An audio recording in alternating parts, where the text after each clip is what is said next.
Hello, Foxy Finds here, and welcome back to Foxy Shiny Quest.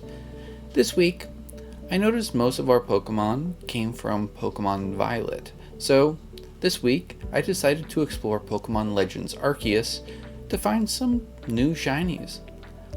Let's jump right into these Hisuian finds.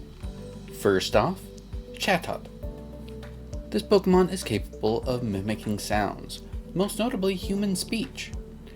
It has a signature move, Chatter, which originally allowed the user to record an audio clip that would be played back and used for the attack. It had a chance of confusing the opponent based off of how loud the very start of the recording was. This move was banned in official tournaments because anytime that you allow for recording of audio, you have the chance of foul language being used.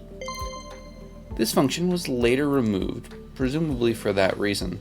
Instead, it now has a 100% chance of confusing the target. On to Stunky. This Pokemon, like real-life skunks, can produce a foul odor. This is one of the few Pokemon that is based on a real-life animal where they toned it down. Stunky, compared to skunks, are less likely to spray when you approach one, don't have as strong of an odor, and the odor doesn't last nearly as long. Even in the world of Pokemon, a skunk's odor was just too much. I found a second Skorupi, which I promptly evolved up to Drapion. This Pokemon evolved from a bug poison to a dark poison type, presumably because they couldn't make it bug, poison, and dark type. This Pokemon is big, intimidating, and has a good type combination, not to mention some powerful moves. It's a force to be reckoned with. It's best to rely on a strong ground type Pokemon to be able to bulldoze right through this thing. Next is a Pokemon that is a little bit hard to tell that it's shiny, Prinplup. This Pokemon is a water type with access to flying and ice type moves. Good for countering grass types. Doesn't do much for electricity though. As a starter Pokemon, I refer to these middle stages as the awkward teenage years. The lower forms are cute, the higher forms are cool. The middle stage is transitional. This one doesn't get the blunt of the awkwardness luckily, but it's still there a little bit. Speaking of awkward middle stage water type starter Pokemon, which is highly specific, I found Oshawott, and since it was my second, I evolved it right up to Duat. This Pokemon, like its lower form, uses Scalchops as weapons. Also, it might be a little bit corny, but I did enjoy the memes that came up from its name.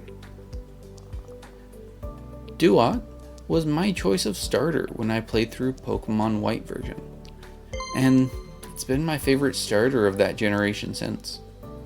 Man, we are so close to finishing this family line. I found Wurmple. This early bug type Pokemon of generation 3 is one that randomly evolves into either Silcoon or Cascoon depending on random chance determined when you catch the Pokemon. To this day, this Pokemon is the only one that has a split evolution that truly is random. We have some close ones though, and we are excluding Pokemon Go. But this is the first one that is completely random and still is to this day. Finally, we have the only Hisuian form that I caught here, Sneasel. Originally, one of the very first Dark-type Pokemon. Combining with a somewhat rare Ice-type, this was quite a typing back in the day. Its Hisuian form tossed both of those types out the window, and we got the brand new Fighting Poison combination. This Pokemon, like Chatot, was also involved in a ban, though not its Hisuian form and not in the video game. In the Pokemon TCG, the very first Sneasel card was banned from tournament play after being found to be too powerful. Its attack, Beat Up, has you flip a coin for each Pokemon that you have on your side of the field, maxing out at 6 Pokemon. For each Heads, you do 20 damage to the opponent. This allowed you to do, on average, 60 damage. Not too bad for 2 energy, but not too awful. But there's more. Basic Darkness Energy didn't exist yet. Instead, we had a Darkness Energy that was a Special Energy type. When attached to a Pokemon, it allowed it to do 10 extra damage per Darkness Energy attached. You could only have 4 of these in your deck, but it changed the average to 80 damage, not just 60. And if you added the other 2 Darkness Energy, you could have the average all the way up to 100 damage. And that's just the average. We're talking as much as 140 damage for 2 energy and 160 damage for 4.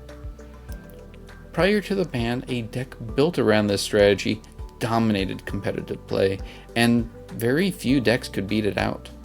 Well, that's all the finds I have for you today, but I have another video already in the works that I'm really excited about. One that I've been hoping to do for a long time. I've got to get to work on that, so that's all the time I have for today. I hope you all have a wonderful week, and as always, happy hunting.